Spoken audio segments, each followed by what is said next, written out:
नमस्कार सबाइके आज के आमी तोमादेर संगे शेयर करब मालाई टोस्ट ब्रेड मालाई टोस्ट। एटा खेते हय अपूर्व और बानाते एकदम अल्प समय लागे, खूब चटजलदी एटा बानानो जाए और एकदम इजी बानानो। तो आमी केमन करे बानिয়েছি चलो तोमादेर संगे आज के आमी एटा शेयर करी। आमी एखाने निয়েছি तीनटा ब्रेडके आमी साइडगुलो भालो करे केटे नेब, जे शक्त अंशगुलो आछे सेगुलो आमी केटे नेब, शुधु माझखाने जे सादा अंशटुकु सेटा शुधु आमी राखबो, सेटुकुई आमार दरकार। आमी साइडगुलो भालो करे चाकू दिए आस्ते आस्ते करे केटे नेब।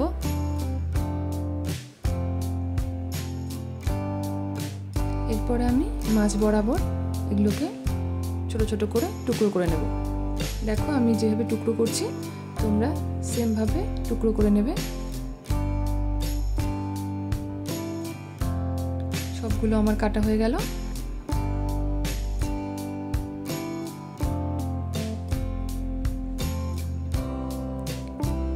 এরকম করে চৌকো করে সবগুলো আমি কেটে নিয়েছি। এবারে আমি একটা প্যান বসিয়ে দিয়েছি, তাতে আমি কিছুটা সাদা তেল দিয়ে দিলাম। এরপরে এই তেলের মধ্যে আমি তেলটা হালকা গরম হয়ে গেলে সেই ব্রেডগুলো আমি এক এক করে সব হালকা এপিট ওপিট করে লাল লাল করে ভেজে নেব। এই ব্রেডগুলোকে খুব ভালো করে একদম মচমচা করে লাল লাল করে এপিট ওপিট ভালো করে এটাকে ভেজে নিতে হবে। দেখো আমি ভালো করে উল্টে পাল্টে সব ব্রেডের টুকরোগুলো ভেজে নিচ্ছি। ভালো করে লাল লাল করে যখন এটা ভাজা হয়ে যাবে, মচমচা হয়ে যাবে, আমি সব ব্রেডগুলোকে নামিয়ে নেব।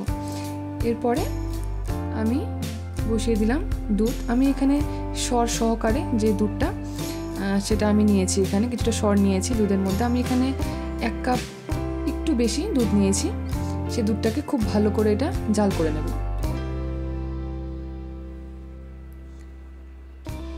এর মধ্যে দিয়ে দিব আন্দাজ মতন একটু মিষ্টি। তোমরা যে যেরকম মিষ্টি খেতে পছন্দ করো তোমরা সেরকম মিষ্টি দেবে। আমি দিয়ে দিলাম এর মধ্যে একটা এলাচ। এলাচটা দিয়ে খুব ভালো করে এটাকে নেড়ে চেড়ে অনেকক্ষণ ধরে ফুটিয়ে নিতে হবে। আমি এর মধ্যে দিয়ে দিব কাস্টার্ড পাউডার। আমি 1/2 কাপের মতন দুধ, তাতে আমি 1 চামচের মতন কাস্টার্ড পাউডার, বড় চামচের 1 চামচ কাস্টার্ড পাউডার ভালো করে গুলিয়ে এর মধ্যে দিয়ে দিলাম। দেখো আমার দুধটা খুব ভালো ঘন হয়ে গেল। আর কাস্টার্ড পাউডার দেওয়ার সঙ্গে সঙ্গে খুব ভালো করে নেড়ে নেবে, নইলে এটা দানা বেঁধে যাওয়ার একটা ভয় থাকে। খুব ভালো করে নেড়ে চেড়ে এটাকে আর একটু জাল করে নেবে। দেখবে কাস্টার্ড পাউডার দেওয়ার সঙ্গে সঙ্গে দুধটা খুব ভালো করে ঘন হয়ে গেছে। দেখতে কি দারুণ হয়েছে না? একদম পুরো ক্ষীর হয়ে গেছে। যদি তোমরা মনে করো এটা তোমরা এমনিই খেয়ে নেবে তাতেও খুব ভালো লাগবে। এরপরে আমি যে ব্রেডগুলো ভেজেছিলাম তার উপর দিয়ে পুরো মালাইটা ঢেলে দিলাম।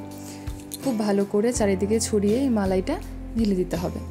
এরপরে এটা ফ্রিজের মধ্যে 1 ঘন্টার জন্য রেখে দেবে। তাহলে দেখবে খুব ভালো করে এটা ব্রেডের সঙ্গে মিশে গেছে এবং খেতে হবে অপূর্ব। একবার খেলে তোমাদের ইচ্ছে করবে এটা বারবার খাই। যদি তোমাদের ভিডিওটা ভালো লাগে অবশ্যই একটা লাইক করো। নতুন বন্ধু হয়ে থাকো তাহলে চ্যানেলটাকে সাবস্ক্রাইব করে প্লিজ পাশে থাকার অনুরোধ রইল। ধন্যবাদ সবাইকে।